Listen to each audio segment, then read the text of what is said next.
STD stands for sexually transmitted diseases. Hi, I'm Tammy, and today I'm going to give you the lowdown on STDs. Now, I know some of you guys are probably saying, whoa, that's a little bit too weird or maybe too embarrassing. But for some of you, it may be hitting a little close to home. So now do you know what I mean when I say STDs? Clap. Chlamydia, gonorrhea. That stuff. They call it that stuff. Or she got you. Flamethrower. That means chlamydia. She got chlamydia. You got it. The clap, the drip, the pox, Mary Jane, the jack, crabs, AIDS, and a bunch of other bad stuff you probably never thought would touch you or your world. But see, that's why I'm here. See, you need to know that these diseases are real and they are all around you. So if you're not careful, you could end up in a mess you never dreamed of. Did you know that every year, actually every day, sexually transmitted diseases affect millions of people just like you and I? I know some of you guys are probably thinking, okay, well, I don't feel any problems going on with me, and I don't think I have anything to worry about. Or maybe this girl is just talking crazy. Maybe you're thinking that, but the odds are, if one of you watching this video does not have an STD, you know someone who does, and you just don't know about it. See, 1 in every 7 people in America over the age of 15 has a sexually transmitted disease. So my question to you is, how many people do you know? Well, according to the American Social Health Association, 15 million Americans contract a sexually transmitted disease each year. I know, scary, right? 15 million people, that's larger than the entire state of Ohio. And 2/3 of these new cases are people younger than 25. And 1 of 4 of these cases are teenagers. So if so many people in our country are suffering from these diseases, why is it so many people are unaware of it? Well, if you can imagine, people with STDs aren't racing around to tell people they have one. Today I'm going to give you the basics on sexually transmitted diseases so that you don't have to become the victim of one. If you or someone you know thinks you may have an STD, I'm going to tell you what to look for and how to get help. Unprotected sex with infected partners is how it happens. And it's not just intercourse that causes these STDs. There are some diseases that can be passed by having oral sex, while other infections, such as genital warts and herpes, can be spread through skin-to-skin contact. There are 3 main categories of STDs. First, we have parasitic infections, which are caused by, you guessed it, parasites. Examples would be crabs, lice, and scabies. These are considered the least serious of the 3 types of STDs and can be treated and cured.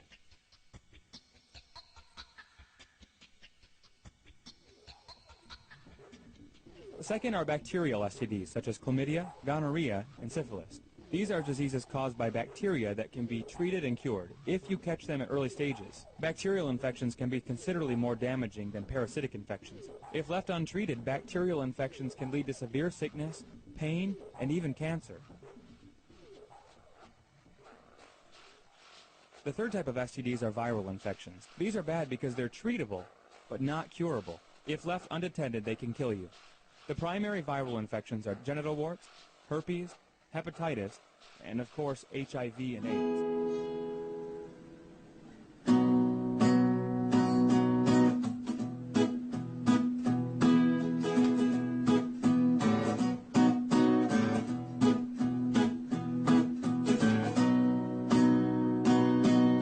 Syphilis, chlamydia, HPV, and gonorrhea. Everybody loves their STDs.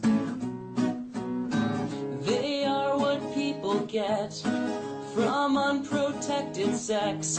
Everybody loves their STDs. You might think that everything is wonderful, but you don't know where they've been before. If you don't protect while your thing's erect, wait and see just what you have in store. Chancres, itching, and herpes, AIDS and hepatitis B. Everybody loves their STDs. People try, but they don't know that sometimes symptoms don't show. Say hello to all your STDs. Now this is the second verse of the song. It's the most important verse of the song. It's the difference between life and death, good and evil, discharge and no discharge. Because STDs are not just transmitted through sexual intercourse. There are other ways. So if you want to know the truth, listen up. You may think you're showing me you love me when you go to get down on your knees.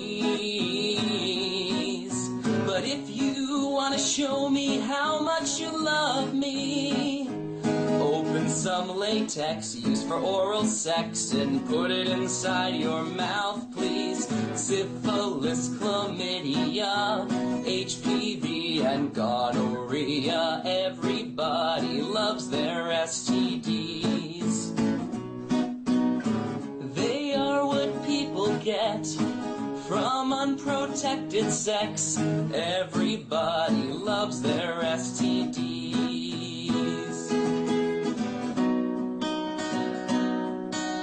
If you want to show me how much you love me, come down to the health center with me.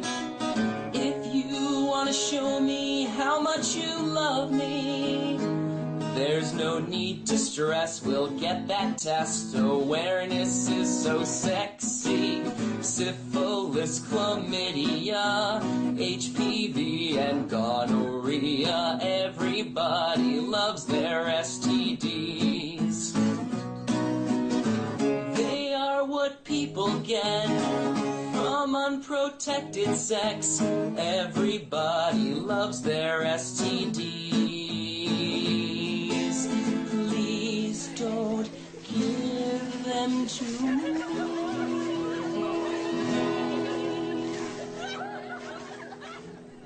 Hi everybody, this is Kaylee, and today we're going to be talking about one of the worst possible downfalls of having unprotected sex, sexually transmitted disease, chlamydia.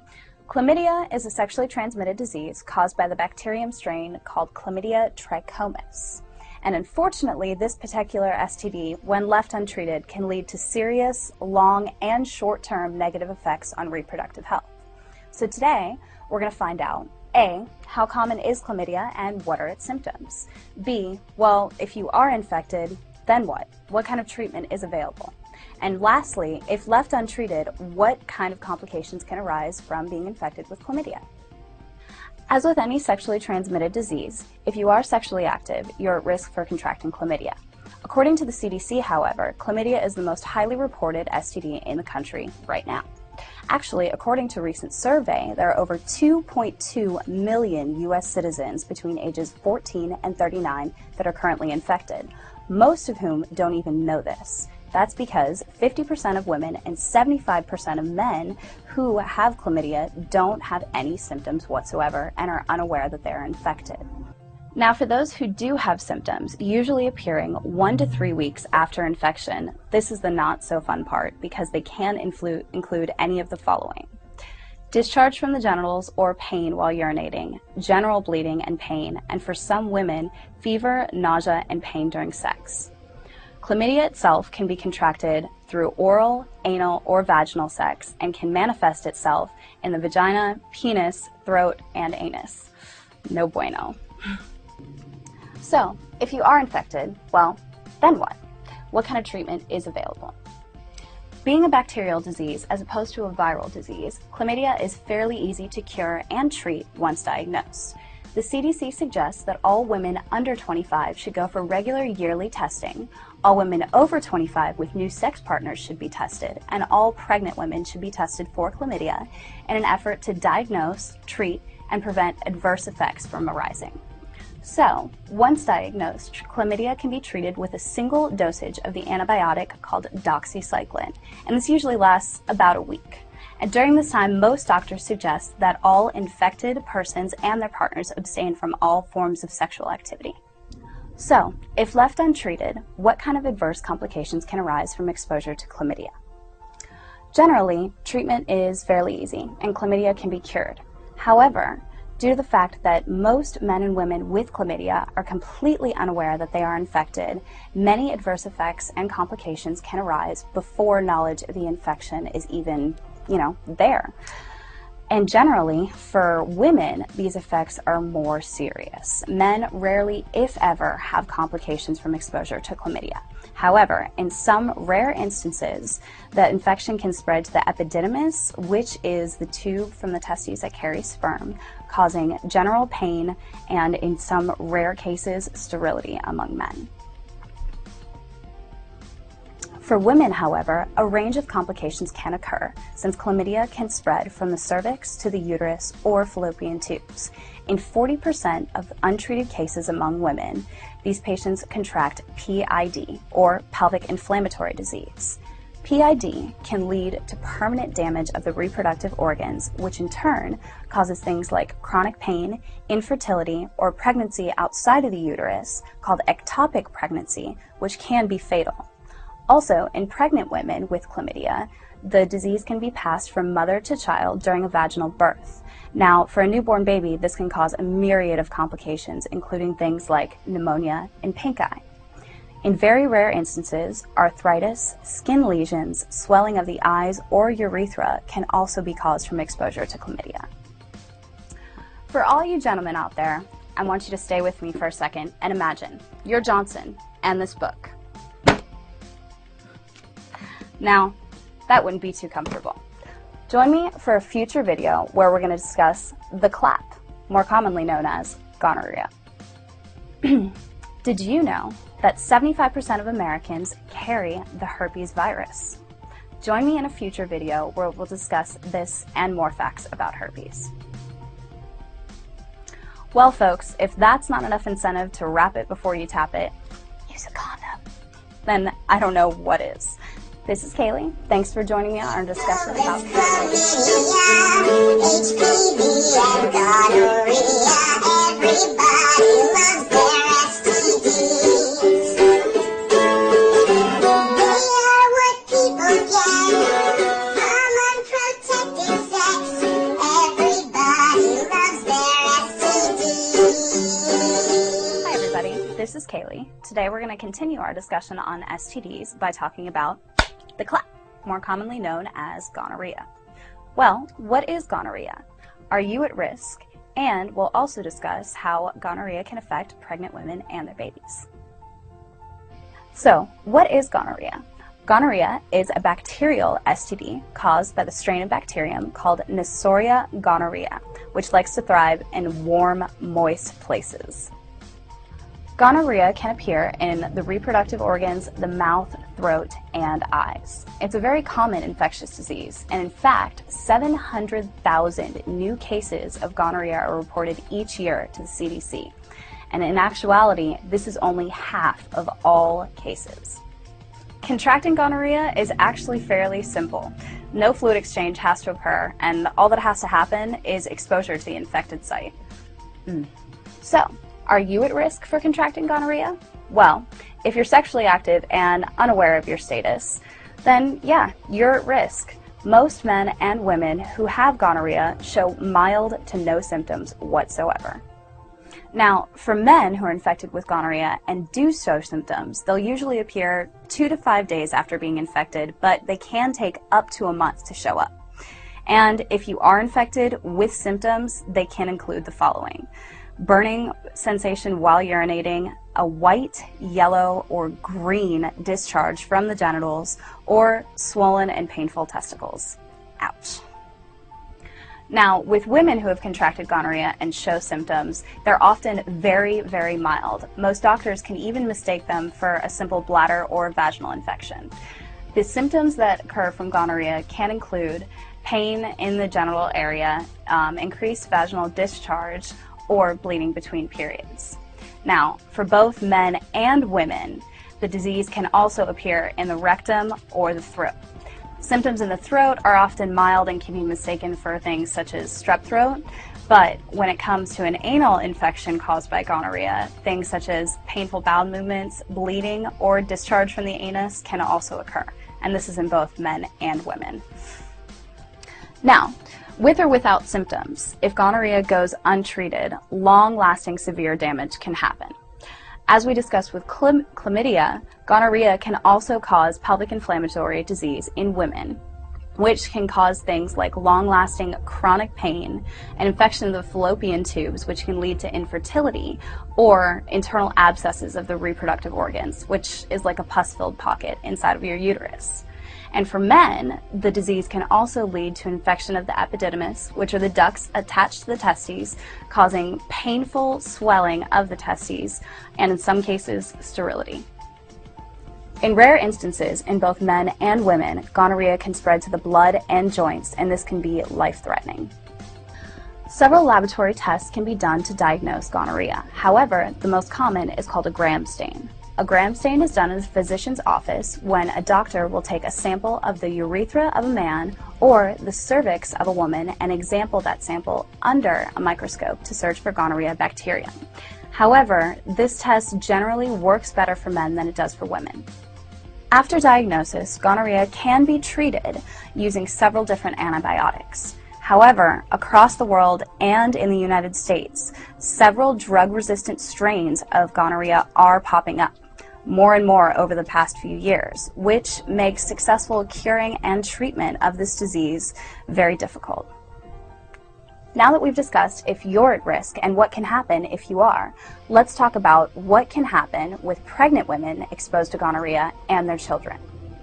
Basically, if a pregnant woman has an untreated case of gonorrhea, she can pass this to her child during vaginal birth. Now, this can cause extreme complications for newborns, including blood infections, which are life-threatening, joint infections, and sometimes blindness. Doctors and the CDC suggest that if gonorrhea is found in a pregnant woman, it needs to be treated immediately to try and avoid these complications.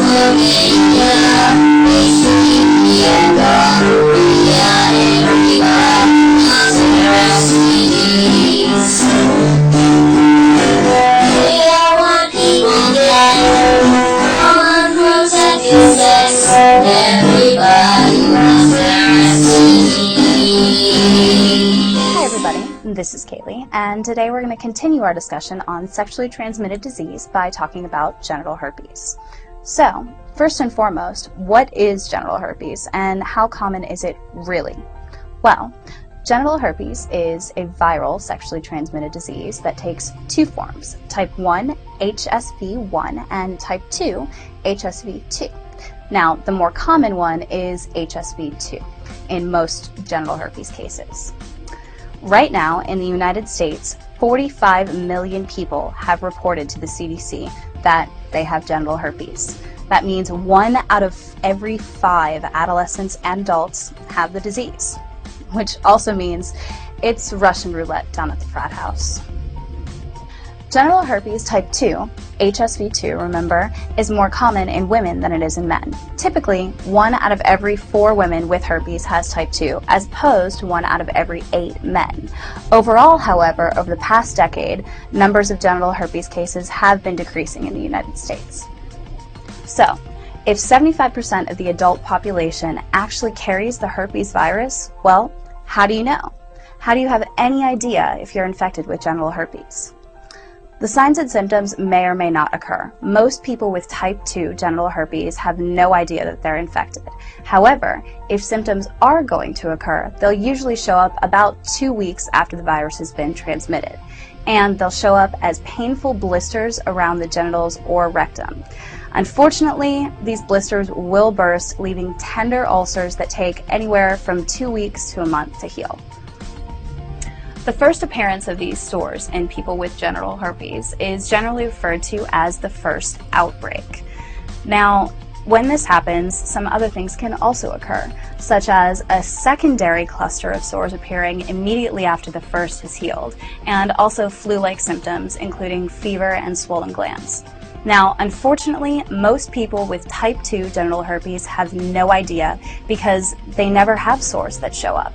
And if they do, it's so mild, it's often mistaken for another skin condition such as a rash caused by your genes or sometimes even a bug bite.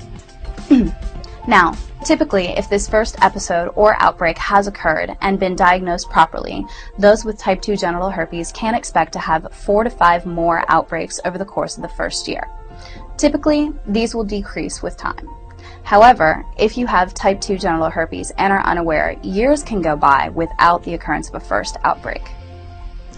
So, if you have herpes, whether or not you're aware of the signs and symptoms, or if you show them, they can cause complications.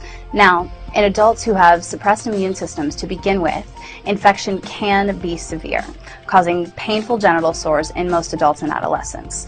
We've already discussed this. However, for the most part, herpes causes more psychological distress than actual physiological distress in the infected. This has one exception though. With pregnant women who have been diagnosed with herpes, they can pass this on to their newborn children during vaginal birth, and this can lead to serious life-threatening infections in their babies. Now, for the most part, if herpes has been previously diagnosed, a cesarean section will be performed to deliver the baby so that these complications can be avoided. Now that we've talked about your risk of getting genital herpes and what can happen once becoming infected, let's find out. Is there any treatment for herpes?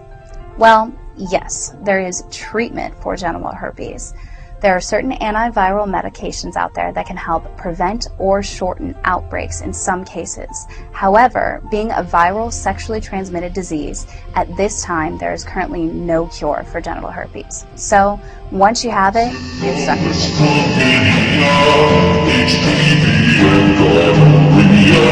Everybody loves their STDs. They are what people get from unprotected sex.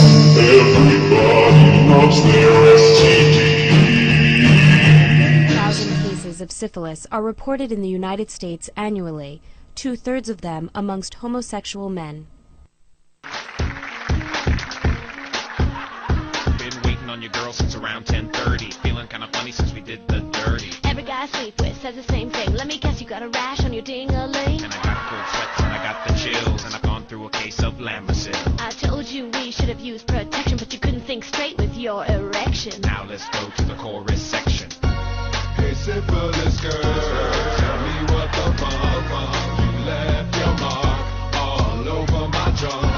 Hey, syphilis boy, better review. Did you get it from me, or did I get it from you? Hold up, girl, don't be no cynic. Saw you last week coming out that clinic. You tapped every ass in this place, even that skank with the sores on her face. I didn't hit that, me and her was just chilling. Then what's with that bottle of penicillin? Nelly, don't get the wrong idea. I take the penicillin for my gonorrhea. Hey, syphilis girl, I got your disease. I wanted your body, not your STD. Hey, syphilis boy, now don't you blame me. That's the price you pay for promiscuity. Hey, syphilis girl, that's won't make it strange. By this time next week, we will both be insane. Hey, syphilis boy, I think you are wrong. I'm feeling it now as I finish the song.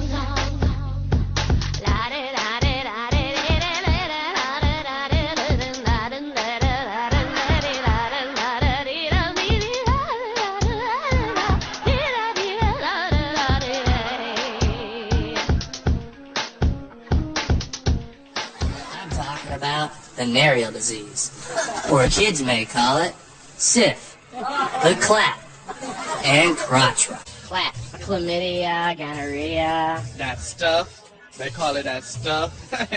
Or she got you. Flamethrower.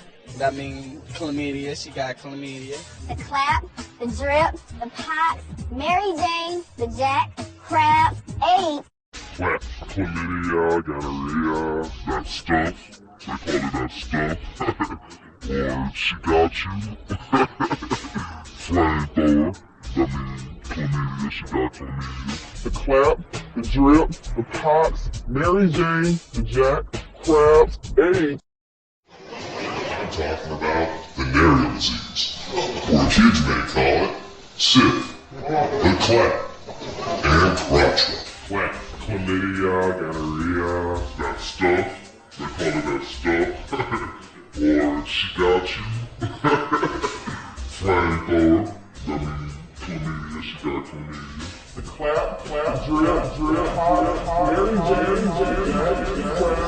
Chlamydia, HPV, and gonorrhea. Everybody loves their STDs. They are what people get from unprotected sex. Everybody loves their STDs.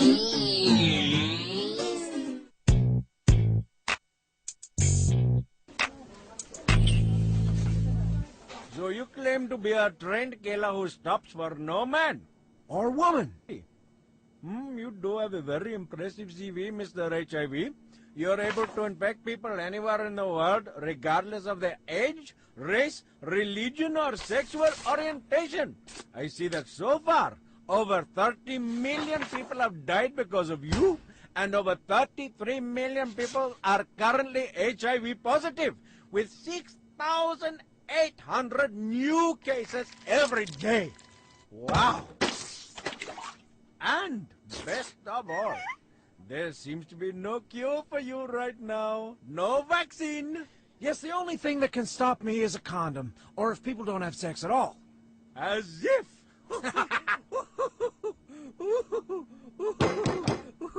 No, they will never stop. I know them, they're very naughty. But seriously, you don't really kill, do you? That's the beauty of what I do, sir. I attack the immune system until it's so weak that when the other infections come in, our human, finito, gone. In other words, you just help someone else to do your dirty work, huh? Let's just say I turn an average infection into a lethal killer. And you do this by poisoning of the blood, or... No. First, I sneak into the human body. Then I infiltrate those idiot white blood cells. Right? After that, I take over them, one at a time, using each one as a hideout to create an army of HIV clones. Fascinating. Once the HIV clones are ready, they burst out of the white blood cell, destroying it forever. Then each one of us goes on to do the same thing, over and over, until we wipe out those idiot white blood cells! I'm liking what I'm hearing, Mr. HIV. I think you and I are going to work very well together. We are looking for viruses to wipe out the human race. Mr. HIV, with your credentials, you're hired. I'm talking about venereal disease, or kids may call it SIF, the clap, and crotch. Clap, chlamydia, gonorrhea, that stuff. They call it that stuff. Or she got you. Flying blower. Chlamydia, she got chlamydia. The clap, drip, More rapid than eagles, and bits no larger than bites. Helping you protect yourself from Mr. Painful Blister since 1842, this is Quick Zips, the late night edition. Sexuality education, fast. I'm Galena Mines, and welcome to our show. Inquiring minds want to know, and you folks inquire a lot. Many viewers have asked us questions about reducing risks. So today, we'll talk about how can I reduce my sexual health risks related to STIs. The short answer? Avoid any and all sexual activity. That is, be abstinent. Being abstinent is the only 100% way to avoid STIs in pregnancy. However, if a person is sexually active, then they should always use a new latex condom for any sexual contact and get tested regularly for STIs and other infections. That is, practice safer sex. The long answer? When it comes to sexual health and sexual health risks, it's not who you are that makes a difference, but what you do. In other words, reducing risk is all about your behaviors and the actions you take to reduce your risk. Imagine 3 people who are pretty much the same in terms of where they live, their grades, friends, activities, and social status. The first person is not, and has never been sexually active, doesn't use needle drugs, or any other drugs for that matter, and doesn't drink. The second person is in a sexual relationship with one partner, was tested for STIs, and always uses a latex condom for all sexual contact, never uses drugs or alcohol, has talked about sexual health with a partner, and with a healthcare provider, and knows that the partner has too. The third person has multiple sexual partners and sometimes uses a condom for sexual intercourse, but not for any other types of sexual contact. Occasionally uses drugs and alcohol at parties, has never been tested for an STI, doesn't know whether partners have been tested, but feels fine. Clearly, these three friends have completely different sexual health. They're very similar, yet their behaviors make their sexual health very, very different. Let's look at why. Staying sexually healthy really involves three things: completely avoiding STIs, reducing risk of infection, and being sure you don't have an infection. As you may know, STIs are primarily transmitted through the exchange of body fluids and direct skin-to-skin contact, and sexual activity is one of the main ways that happens. Person 1 understands that the surest way to stay healthy is to avoid risk altogether. You do that through abstinence from all risk behaviors. No sex, no drugs, no tattoos, and so on. That means no sexual contact of any kind. No penile vaginal sex, no oral sex, no anal sex, no manual manipulation, that is, touching other people's genitals. Hugging and kissing is usually okay. You can't usually get an STD from swapping saliva. However, if you are infected with herpes or syphilis and have sores on your mouth, you could pass the infection to your partner through kissing and through oral sex. If you choose to be sexually active like persons 2 and 3, then the best way to reduce your risk is to always correctly use a latex condom. Have only one partner. Get tested for STIs prior to having sex. Person 2 clearly gets it. Person 3 doesn't. So let's break it down a bit. If you are going to be sexually active, you need to use a condom for all sexual activity, every single time. Oral, anal, penile, vaginal, each time. Every time. No exceptions for forgetting. No exceptions for being buzzed or horny. When you get condoms, make sure the package says that they may be used to prevent STIs. The most common kind of condom, latex, definitely works. If you or your partner is allergic to latex, then polyurethane condoms are a good option. However, other types of condoms made from natural materials, sometimes called skins, are not as effective at stopping STIs, including HIV. You can get condoms in stores that have a pharmacy and a lot of other places as well. One partner means that you and your partner are only seeing each other and having sex with only each other and not anyone else. Having only one partner ensures that neither of you bring anything special, like an STI, into your relationship by having sex with someone else. Getting tested can help ensure that neither of you have brought something special into your relationship from a previous relationship. So, if you break up with somebody, getting tested before you get involved with someone else can make sure you get off on the right foot. Get the test. It's no big deal. You can go to your doc or to a clinic. It's private and generally painless. So, if you're sexually active, you should always use a latex condom. Stay with one partner and get tested, both you and your partner.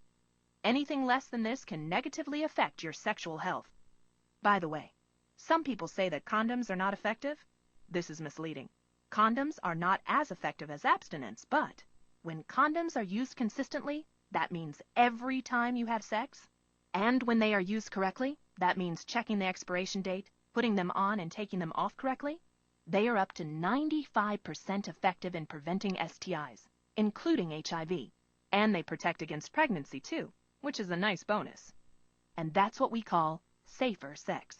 By the way, I call it safer sex instead of safe sex because the only 100% safe sex is no sex at all. Since many STIs are transmitted by body fluids, another way to reduce risk is to avoid sharing items that carry body fluids, such as intravenous drug needles, sex toys, and needles used for piercings or to make tattoos. And another thing, anything that makes it more likely that you will do something risky should be avoided. Alcohol and drugs, for example, can make you more likely to take risks you wouldn't normally take. That's it for this segment of Quick Zips, the late night edition.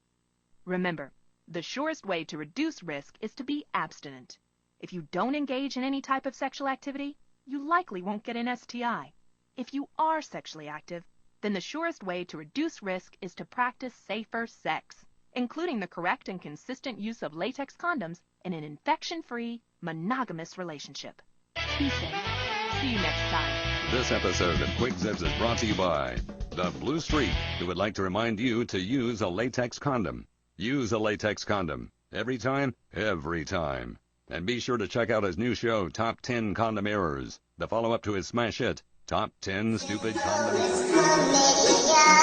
HPV and gonorrhea, everybody loves their STDs. They are what people get from unprotected sex. Everybody loves their STDs. I couldn't be sure what I had, if I had anything. Well, after a week of scratching, I figured something's up. Get tested. It's always in your head, but it's a different thing to actually walk through the door. I never thought I'd be thinking about STDs or STIs or whatever, but I guess I was wrong.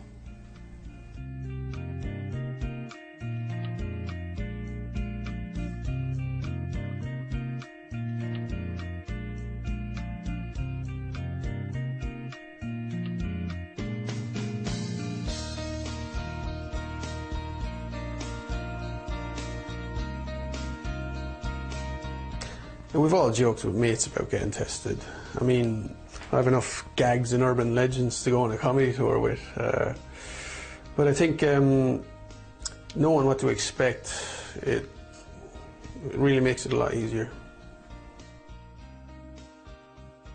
The important thing is to say to everybody, not just people who are thinking about it, but that everybody who is sexually active should be thinking of coming in for an STI test. That, you know, people, while they're sexually active, should probably consider having an STI test done about twice a year, because the vast majority of the time they won't necessarily have symptoms, which doesn't mean that they're not actually have something and passing it on, or that it might ultimately do them some harm. So the only way to know in most cases is to get tested. You're not going to just know you have something. You're not necessarily going to have any sign of it. And then the second thing, I suppose, would be to somebody who has made that decision to come in and have a test, that it's a very responsible decision and it's not going to be a big ordeal. It's actually, they're going to see a doctor, they're going to be seen for probably about 20 minutes altogether. Most of that is actually going to be chat, and then a small amount they're going to have a blood test and they're going to have a swab. And that's really it. You know, so it's not a big ordeal. Everybody should be doing it.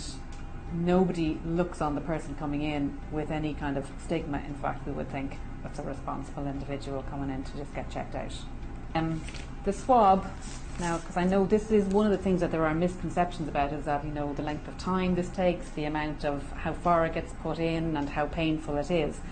And I'm not going to say that it's not a little bit uncomfortable, but really it's only for 30 seconds and it's a really, really narrow, slim swab. And only this part of it has to get put in, the little white bit around the top. And for the vast majority of men who would be coming, that would be it. That would be the only contact that they're going to have. You cannot, by any kind of visual means, identify who does or doesn't have a sexually transmitted infection. So you have to just say, A, safe sex, you're going to use condoms all the time. B, you're going to get tested about twice a year while you're sexually active. It's the only way to actually really look after yourself. And I suppose the last thing really, the big thing is, it's not a cause for panic. I mean, you're treated quicker than you would be for a sore throat. If you have chlamydia, you take 4 tablets in one day and that's it, you're done.